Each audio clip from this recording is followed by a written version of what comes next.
سلام. امروز قراره با هم دیگه این میزو که خیلی وقت دوست داشتم رنگش کنم و با هم رنگ بزنیم. که اول رفتم توی پینترست چند تا نمونه دیدم، ولی آخرام نمیدونم چی شد که تصمیم گرفتم میزمو مشکی کنم. حالا هرچی تا شما این مراحل رو میبینین، من دوست دارم میذاره خودم معرفی بکنم. من اسمم ساحله و 5 سالی هست که مشغول این کارم و خوشحال میشم که حتما منو فالو و سابسکرایب بکنین و این ویدیو رو لایک بکنین.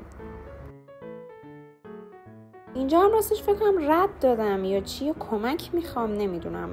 حالا هرچی دوستان، این کار واقعا لذت بخشه، یعنی حتما بهتون پیشنهاد میکنم که این کار رو تجربه بکنین و پیج اینستام هم حتما داشته باشین، lemur_decore. بله، خلاصه که دوستان همونطور که میبینین جادو کردم و یک میز جادویی رو درست کردم. امیدوارم که خوشتون اومده باشه. اینم از آخرش. نظراتتون هم حتما توی کامنت برای من بنویسین. فعلا خدافظ.